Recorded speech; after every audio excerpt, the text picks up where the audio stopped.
അധ്യായമാണ് revelation chapter 5. വായിക്കാം എന്ന് വിചാരിക്കാം. വെളിപ്പാട് പുസ്തകം 5-ാമത്തെ അധ്യായം മുഴുവനും ഒന്ന് വായിക്കും.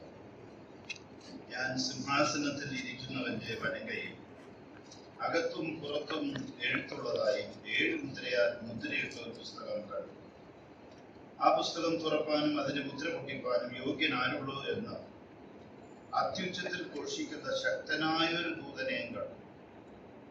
പുസ്തകം തുറന്ന് നോക്കുവാനോ സ്വർഗത്തിലും ഭൂമിയിലും ഭൂമിക്ക് കീഴിലും ആർക്കും കഴിഞ്ഞില്ല. അത് വളരെ ശ്രദ്ധിക്കേണ്ട ഒരു വാക്ക്. പുസ്തകം തുറപ്പാനോ നോക്കുവാനോ സ്വർഗത്തിലും ഭൂമിയിലും ഭൂമിക്ക് കീഴിലും ആർക്കും കഴിഞ്ഞില്ല.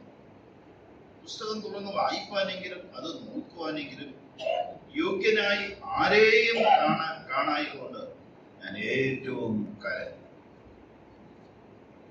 അപ്പോൾ മൂപ്പന്മാരിൽ ഒരുത്തൻ എന്നോട് കരയേണ്ട, യഹൂദ ഗോത്രത്തിലെ സിംഹവും ദാവീദിന്റെ പേരുമായ ഒരു പുസ്തകവും അതിന്റെ 7 മുദ്രയും തുറപ്പാൻ തക്കവണ്ണം ജയം പ്രാപിച്ചിരിക്കുന്നു എന്ന് പറഞ്ഞു. ഞാൻ സിംഹാസനത്തിന്റെയും 4 ജീവികളുടെ നടുവിലും മൂപ്പന്മാരുടെ മധ്യത്തിൽ ഒരു കുഞ്ഞാട് അറക്കപ്പെട്ടതുപോലെ നിൽക്കുന്നത് കണ്ടു. വലിയ കാഴ്ചയാണ് ആ കാഴ്ച. അതിന് 7 കൊമ്പും സർവഭൂമിയിലേക്കും ആയിരുന്നു. 7 ദൈവാത്മാക്കളായ 7 കണ്ണുമുണ്ട്. അവൻ വന്ന് സിംഹാസനത്തിൽ ഇരിക്കുന്നവന്റെ വലങ്കയിൽ നിന്ന് പുസ്തകം വാങ്ങിയപ്പോൾ 4 ജീവികളും 24 മൂപ്പന്മാരും ഓരോരുത്തർ വീണയും വിശുദ്ധന്മാരുടെ പ്രാർത്ഥന എന്ന ദുഃഖവർഗം നിറഞ്ഞ പൊൻകലശയും പിടിച്ചുകൊണ്ട് കുഞ്ഞാടിന്റെ മുൻപാകെ വീണു.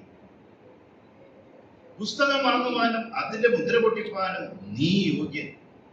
നീ അറക്കപ്പെട്ടു. നിന്റെ രക്തം കൊണ്ട് സർവഗോത്രത്തിലും ഭാഷയിലും വംശത്തിലും ജാതിയിലും നിന്നുള്ളവരെ ദൈവത്തിനായി വിലയ്ക്ക് വാങ്ങി. ഞങ്ങളുടെ ദൈവത്തിന് അവരെ രാജുവും പുരോഹിതന്മാരും ആക്കി വെച്ചു. അവർ ഭൂമിയിൽ വാഴുന്നു എന്നൊരു പുതിയ പാട്ട് അവർ പാടും. പിന്നെ ഞാൻ ദർശനത്തിൽ സിംഹാസനത്തിന്റെയും ജീവികളുടെയും മൂപ്പന്മാരുടെയും ചുറ്റിലും ഏറിയ ദൂതന്മാരുടെ ശബ്ദം കേട്ടു. അവരുടെ എണ്ണം 10,000 10,000 1000 അവർ അത്യുച്ചത്തിൽ അറക്കപ്പെട്ട കുഞ്ഞാണ്. അത്യുച്ചത്തിൽ, ശബ്ദത്തിന് യാതൊരു കുറവുമില്ല. അവർ അത്യുച്ചത്തിൽ അവർക്ക് പറയാനുള്ള ഏറ്റവും പ്രധാനപ്പെട്ട വിഷയം കുഞ്ഞാട്, അറക്കപ്പെട്ട കുഞ്ഞാട് ശക്തിയും ധനവും ജ്ഞാനവും ബലവും ബഹുമാനവും മഹത്വവും സ്തോത്രവും ലഭിപ്പാൻ യോഗ്യനെന്ന് പറഞ്ഞു. ഈ ഒരു കാര്യം നമ്മളിന്ന് കർത്താവിനെ ആരാധിക്കുമ്പോൾ ചെയ്തുകൊണ്ടിരിക്കുന്ന അതേ കാര്യം. യോഗ്യനായ കർത്താവിനെ അവരെ മഹത്വപ്പെടുത്തുകയാണ്. സ്വർഗത്തിലും ഭൂമിയിലും ഭൂമിക്ക് കീഴിലും സമുദ്രത്തിലുള്ള സകല സൃഷ്ടിയും അവയോടൊക്കെ സിംഹാസനത്തിൽ ഇരിക്കുന്നവനും കുഞ്ഞാടിനും സ്തോത്രവും ബഹുമാനവും മഹത്വവും ബലവും ആമേൻ മഹത്വവും എന്നേക്കും ഉണ്ടാകട്ടെ എന്ന് പറയുന്നത് ഞാൻ കേട്ടു. 4 ജീവികളും ആമേൻ എന്ന് പറഞ്ഞു. മൂപ്പന്മാർ വീണ് എത്ര മനോഹരമായ ഒരു ആരാധന. ഇതിനോട് ചേർത്ത് 7-ാമത്തെ അധ്യായത്തില് 2 വാക്യം ഒന്ന് വായിക്കാം. അതിന്റെ 9-ഉം 10-ഉം. ഇതിന്റെ ശേഷം സകല ജാതികളിലും ഗോത്രങ്ങളിലും വംശങ്ങളിലും ഭാഷകളിലും ഉള്ളതായി ആർക്കും എണ്ണിക്കൂടാത്ത ഒരു മഹാപുരുഷൻ. ആർക്കും എണ്ണിക്കൂടാത്ത മഹാപുരുഷൻ. അവിടെ നാം വായിക്കുന്നത് ആ എണ്ണിക്കൂടാത്ത മഹാപുരുഷാരം വെള്ള നിലയ്ക്ക് ധരിച്ച് കയ്യിൽ കുത്തോലയുമായി സിംഹാസനത്തിനും കുഞ്ഞാടിനും മുൻപാകെ നിൽക്കുന്നത് ഞാൻ കണ്ടു. എന്നിട്ട് അവർ പറഞ്ഞ കാര്യമാണ് രക്ഷ എന്നുള്ളത് സിംഹാസനത്തിൽ ഇരിക്കുന്നവനായി നമ്മുടെ ദൈവത്തിന്റെയും കുഞ്ഞാടിന്റെയും ദാനം എന്ന് അവർ പറയുന്നു. പറഞ്ഞ അത്യുച്ചത്തിൽ അത്യുച്ചത്തിൽ അവർക്ക് ഉപയോഗിക്കാവുന്ന മാക്സിമം ശബ്ദം സ്വർഗത്തിലാണ് ഈ ആരാധന നടക്കുന്നത്. എത്ര ഉന്നതനാണ് നമ്മുടെ കർത്താവ്, എത്ര വലിയവനാണ് നമ്മുടെ കർത്താവ്.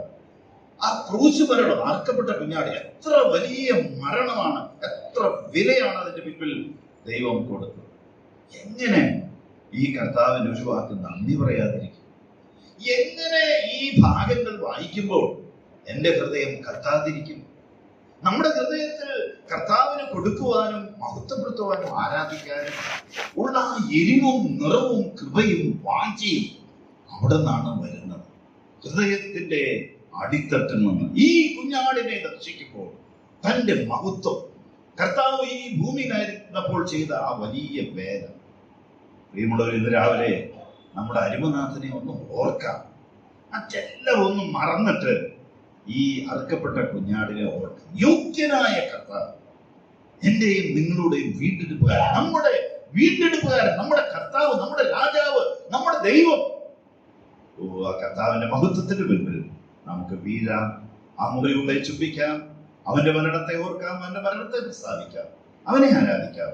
കർത്താവിന്റെ നാമം എന്നേക്കും വാഴ്ത്തപ്പെടുമാറാകട്ടെ.